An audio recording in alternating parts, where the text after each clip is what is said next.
को संतों की भूमि माना जाता है। यहाँ अनेक प्रकार के संतों ने देश और समाज को संस्कार प्रदान किए हैं। ऐसे महात्माओं के बारे में जानना हर किसी के लिए बेहद जरूरी है।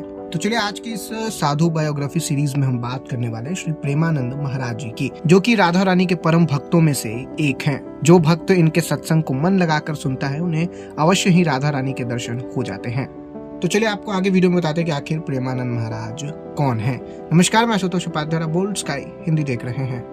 राधा श्री कृष्ण के अनन्य भक्त प्रेमानंद जी महाराज का प्रवचन सुनने को और उनकी एक झलक पाने को लोग बेताब रहते हैं, लेकिन उनके जन्म से लेकर सन्यासी बनने तक की कहानी और असली नाम में बहुत लोग नहीं जानते होंगे।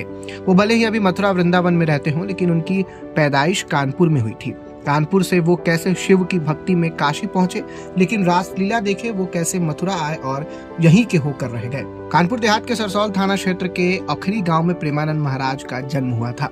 उनका बचपन का नाम अनिरुद्ध कुमार पांडे था। उनके पिता शंभू पांडे और माँ रामा देवी पांडे थीं। वहीं प्रेमानंद महाराज खेती किसानी वाले परिवार से बिलोंग करते थे। उनके एक भाई भी संस्कृत के प्रकांड पंडित थे। वहीं प्रेमानंद महाराज का झुकाव बेहद कम उम्र में ही धर्म अध्यात्म की ओर हो गया था। वो बड़े भाई के साथ श्रीमद् भगवत कथा का पाठ करने लगे। वहीं हनुमान चालीसा को वो असंख्य बार पाठ कर लेते थे। वहीं आपको बता दें 13 साल की उम्र में उन्होंने पहली बार दीक्षा ले ली। तब उनका नाम आर्यन ब्रह्मचारी पड़ा। यह बात बहुत ही कम लोगों को मालूम है कि उनके दादा ने भी संन्यास ग्रहण कर लिया था। वहीं आपको बता दें प्रेमानंद जी महाराज ने राघव वल्लभी संप्रदाय में संन्यास की दीक्षा ली है। वहीं उनका नाम अनिरुद्ध पांडे की जगह आनंद स्वरूप ब्रह्मचारी पड़ा। वहीं मथुरा वृंदावन आगमन से पहले वो ज्ञान मार्गी थे। हालांकि अन्य साधु संतों के कहने पर उन्होंने श्री कृष्ण लीला देखी और फिर वो भक्ति मार्गी परंपरा के बड़े उपासक बन गए। वहीं आपको बता दें प्रेमानंद घर से निकलने के बाद संन्यास के प्रारंभिक समय में काफी विचलित रहे थे। पहले नंदेश्वर धाम में रहे और फिर भूखे प्यासे इधर उधर भटकने के बाद बनारस पहुंचे। वहां गंगा घाट पर स्नान, ध्यान और तुलसी घाट पर पूजा करते थे। वहीं भिक्षा में मिले भोजन से अपना जीवन व्यापन करने लगे। वहीं प्रेमानंद तुलसी घाट पर पीपल के पेड़ के नीचे शिव शंकर की उपासना किया करते थे।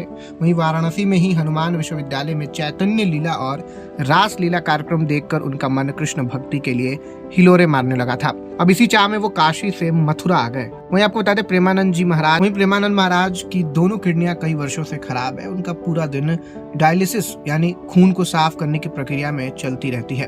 हालांकि उनका प्रवचन कार्यक्रम रोज चलता है। कई भक्तों ने उन्हें अपनी किडनी दान देने का प्रस्ताव भी दिया, लेकिन उन्होंने साफ मना कर दिया। उनके एक गुर्दे का नाम यानी कि किडनी का नाम कृष्ण और वहीं दूसरे का नाम राधा है। प्रेमानंद जी महाराज के शिष्यों और अनुयायियों में क्रिकेटर विराट कोहली, आरएसएस प्रमुख मोहन भागवत जैसे शीर्ष हस्तियां भी शामिल हैं। वहीं प्रेमानंद जी महाराज की नेटवर्क की बात कर ले तो एक मीडिया रिपोर्ट के मुताबिक इनके पास कोई भी निजी संपत्ति नहीं है। ना तो इनके नाम पर कोई बैंक खाता है और ना ही किसी प्रकार की अचल संपत्ति है। वो पूरी तरह से एक साधु जीवन जीते हैं और किसी भी भौतिक संपत्ति के मालिक नहीं है। फिलहाल इस वीडियो में इतना ही। आपको ये जानकारी कैसी लगी कमेंट बॉक्स में लिख के जरूर बताइएगा। धन्यवाद।